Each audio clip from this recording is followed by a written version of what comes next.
Nous allons maintenant calculer l'espérance mathématique de la loi exponentielle. Donc, nous avons vu que lorsqu'une loi est à densité, l'espérance mathématique de x est égale à l'intégrale sur l'intervalle considéré, c'est-à-dire ici 0 plus l'infini pour la loi exponentielle, de t f de t dt. Voilà, donc ça c'est la formule de l'espérance. Donc ici, nous allons remplacer par la fonction de densité de la loi exponentielle qui est lambda exponentielle de moins lambda t dt. Donc ici, nous devons calculer cette intégrale qui est une intégrale généralisée. Et comment allons-nous faire ça? On va remplacer cette intégrale sur un intervalle infini par une intégrale sur un intervalle fini et de t lambda exponentielle de moins lambda t dt. Et ensuite, on va faire tendre x vers plus l'infini.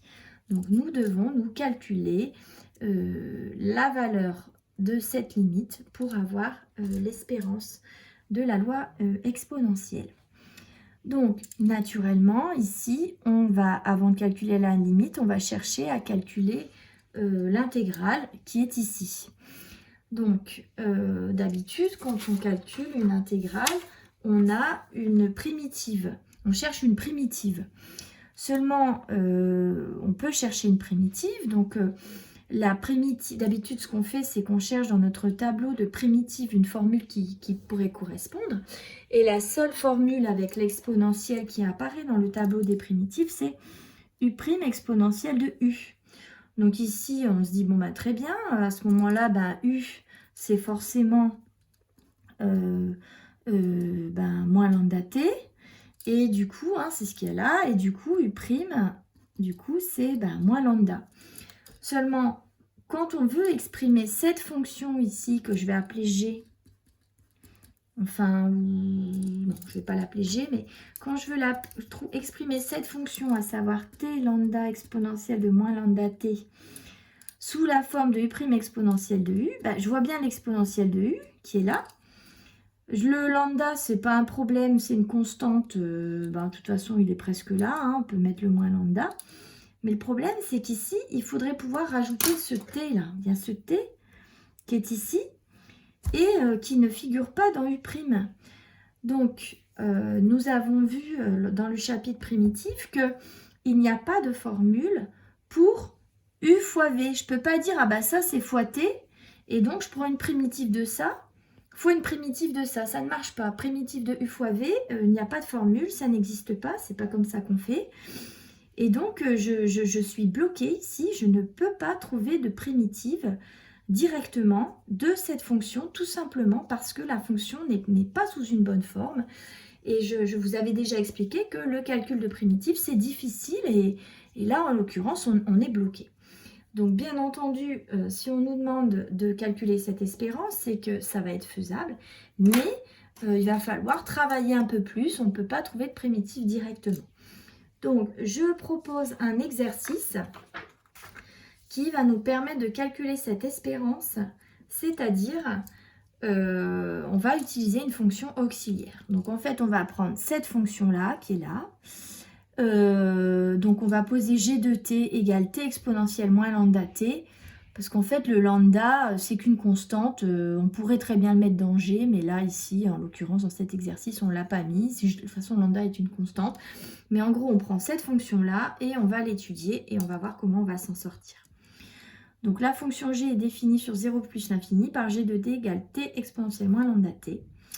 Et dans un premier temps, on ne sait pas trop pourquoi, mais on fait confiance à l'énoncé. On nous demande de calculer la dérivée de g. Bon, très bien. Alors, calculons la dérivée de g. Donc, g de t, c'est t exponentielle moins lambda t. Alors, attention, pour calculer cette dérivée, on observe bien la forme de la dérivée. Et là, on reconnaît que g de t est sous la forme, attention, d'un produit. C'est donc un u fois v. Donc, c'est u de t fois v de t avec, alors on reconnaît u, donc qui est t, et v qui est exponentielle de moins lambda t. On est obligé de passer par u fois v. Alors, j'ai dit qu'il n'y avait pas de formule pour une primitive de u fois v, mais pour une dérivée, bien sûr, j'ai une formule pour une dérivée de u fois v. Hein, ça, c'est pas un problème. Donc, on va calculer u' qui vaut 1 et v' qui vaut... Alors, attention, ici, on a déjà rencontré ça, c'est exponentielle de u. Donc, avec un autre u, hein, donc exponentielle de w. Donc, il y a la fonction w qui est là, qu'on va dériver, qui va descendre devant l'exponentielle. Donc, on dérive ça, on obtient moins lambda. Et ici, on a exponentielle. Donc c'est w' exponentielle de w. Hein, donc, moins lambda, exponentielle de moins lambda t. Donc, maintenant, on est armé pour calculer la dérivée de g par la formule habituelle u'v plus uv'. Alors, u'1 fois v exponentielle de moins lambda t plus u t v' moins lambda exponentielle de moins lambda t. Donc, on va simplifier exponentielle de moins lambda t moins lambda t exponentielle de moins lambda t. Donc là, nous avons calculé la dérivée de g qui est donc sous cette forme. Et d'ailleurs, je vais bien le réécrire. Lambda t exponentielle de moins lambda t. Et je vais l'encadrer puisque c'est un résultat qui nous est demandé. Maintenant, à partir de là, on doit en déduire une primitive de petit g. Donc, on va faire mieux que ça. Là, je suis en train d'améliorer l'exercice avec vous. On va, au lieu de trouver une primitive de petit g, regardez ce qui nous intéresse, c'est magnifique, c'est là, ici. On va plutôt chercher, je pense, une primitive de cette fonction-là, puisque cette fonction-là est exactement celle dont on cherche une primitive. Donc, je vais modifier l'énoncé, mais vous, sur le poly, vous aurez directement le bon. Donc, t, une primitive de la fonction qui à t associe t lambda exponentielle de moins lambda t. Voilà. Donc, du coup, on cherche une primitive de ça. D'accord? Donc, ce qu'on va faire, c'est que, comme on doit utiliser cette formule, on va exprimer ça en fonction du reste. Donc, de là, on peut déduire en additionnant cette quantité-là. Je vais la faire passer de l'autre côté. D'accord? En additionnant. Et le g' qui est là, on va le soustraire pour le faire passer de l'autre côté. Donc, lui, hop, on additionne de ce côté-là. Lambda t exponentielle de moins lambda t est égal à exponentielle de moins lambda t. Et là, du coup, on soustrait moins g' de t. Voilà. Donc, on a l'expression exactement qu'on cherche pour notre espérance. On l'a ici. Donc, du coup... on va chercher une primitive. Alors, du coup, on se dit, tiens, on va chercher une primitive d'exponentielle moins lambda t. Alors, exponentielle moins lambda t, je pense qu'on a déjà trouvé une primitive auparavant. Oui, on a trouvé une primitive auparavant, hein, de toute façon. Donc, cette fonction admet pour primitive. Donc, on cherche une primitive de ça. Donc, je vais noter ça, grand F de t. Hein, voilà. Donc, pour avoir une primitive de ça, on va prendre exponentielle de moins lambda t. Et on va devoir, comme je pense qu'on l'a déjà vu avant dans la feuille, diviser par moins lambda. Donc, quand on dérive cette expression, on a bien le moins lambda qui est la dérivée de ça qui arrive devant. Donc, pour enlever ce moins lambda qui est là, on divise par moins lambda. D'accord? Ou sinon, si c'est difficile, vous faites par étapes. Vous dites, on reconnaît u' exponentielle de u et vous faites le calcul de d'habitude. Donc, on a une primitive de cette fonction. Et donc, il nous reste à trouver une primitive de g'. Mais c'est génial, parce qu'une primitive de g, c'est qui? Je vous laisse deviner. Une primitive de g', c'est g, donc moins g de t. Donc, en fait, on vient de trouver une primitive de la fonction ici qui nous intéresse. Donc, du coup, je peux remplacer exponentielle de moins lambda t sur moins lambda, moins g. Alors, g est ici. Moins t exponentielle de moins lambda t. Donc, nous avons une primitive de cette fonction. Voilà. Donc, eh bien, nous allons... Voilà, on a répondu à la première question. Et maintenant, nous allons calculer l'espérance de x. Alors, je l'ai expliqué un peu en préambule. L'espérance de x, c'est donc la limite de cette intégrale. Et donc, on est parti pour ce calcul d'intégrale. Donc, on calcule l'intégrale de 0 à x de t lambda exponentielle de moins lambda t dt. Et donc, on prend une primitive. Mais là, c'est super, on en a une. Donc, c'est exponentielle de moins lambda t sur moins lambda moins t exponentielle de moins lambda t entre 0 et x. Et puis, on va remplacer. Hein, une fois qu'on a une primitive, c'est facile. Exponentielle de moins lambda x sur moins lambda moins x exponentielle de moins lambda x. Et on poursuit moins. On remplace en 0. Donc, on aura exponentielle de 0. Donc, on peut écrire 1. Exponentielle de 0, d'accord, sur moins lambda, moins, et bien là, on remplace t par 0, bah, du coup, ça va faire 0. Hein, 0 fois quelque chose, de toute façon, ça fait 0, moins 0. OK. Donc, on va obtenir exponentielle de moins lambda x sur moins lambda, moins x exponentielle de moins lambda x, et puis moins fois moins, bah, ça fait plus 1 sur lambda. Voilà, donc là, nous avons l'intégrale qui est là. J'ai oublié moins lambda t dt. Voilà, nous avons cette intégrale. Et pour avoir l'espérance, donc comme on vient de le voir là, il faut donc calculer la limite de cette expression. Donc, on cherche la limite. Alors, on va faire terme par terme. Donc, la limite, pour avoir la limite de ça, on a la limite d'une fonction composée. Donc, on va chercher la limite de moins lambda x. Alors, il ne faut pas s'en mêler les pinceaux là avec il y a beaucoup de lettres. Hein. Il y a le lambda, il y a le x, mais bon, on va s'en sortir. Donc, lambda est une constante positive. Donc, moins lambda est négatif. Donc, un nombre négatif fois x, en plus l'infini, ça tend vers moins l'infini. Et la limite de l'exponentielle, donc on range cette quantité dans l'exponentielle. Et cette chose-là tend vers moins l'infini. Donc, cette limite vaut, la limite de l'exponentielle en moins l'infini vaut 0. Donc, la limite d'exponentielle de moins lambda x sur moins lambda, quand x tend vers plus l'infini, vaut 0 par composition. Donc ici, on peut voir que ça, ce terme tend vers 0. Maintenant, on va regarder le terme suivant. Alors là, le terme suivant, il y a un petit peu plus de travail parce que on a x qui tend vers plus l'infini, ok? Et ça, on vient de dire que ça tend vers 0. Donc on a plus l'infini fois 0.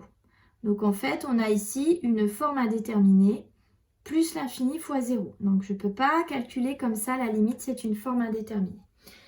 Donc ce qu'on va faire, c'est que quand on a une forme indéterminée avec l'exponentielle, on va faire appel au... On va voir ce qu'on va voir. Donc ici, alors, je ne sais pas comment faisaient les élèves avec Monsieur Jouran, mais donc si c'est la même technique que moi ou pas, mais nous, on faisait, pour calculer cette limite, comme il y a quelque chose dans l'exponentielle qui nous embête, on voudrait retomber sur des formules qu'on connaît bien, et bien du coup, on va faire ce qu'on appelle un changement de variable. Donc moi, pour ça, je fais un changement de variable. Donc on a dit que cette limite était une forme indéterminée, d'accord? Je peux l'écrire peut-être. Voilà, donc je vais l'écrire, sinon ce ne sera pas sur la trace écrite. Donc ça, c'est x exponentielle de moins lambda x, mais on a dit forme indéterminée, on a plus l'infini fois 0. Donc il va falloir travailler plus. Et donc ici, moi je propose un changement de variable. On va poser grand x égale exponentielle de moins lambda x. On pose grand x égale ce qui nous embête, à savoir moins lambda x. Voilà. Donc du coup, l'idée c'est d'exprimer petit x en fonction de grand X. Donc petit x égale x sur moins lambda. Voilà. Et on va transformer cette expression en petit x en expression en grand X. Voilà. Et aussi, on va chercher la limite quand petit x tend vers plus l'infini, vers quoi tend grand X. Donc, alors, on a la limite. Alors, la limite de grand X quand petit x tend vers plus l'infini, c'est, alors, petit x tend vers plus l'infini, on multiplie par un nombre négatif, ben, grand X va tendre vers moins l'infini. Et aussi, on prend cette expression-là et on change tous les petits x en grand X. Donc ici, petit x devient grand X sur moins lambda.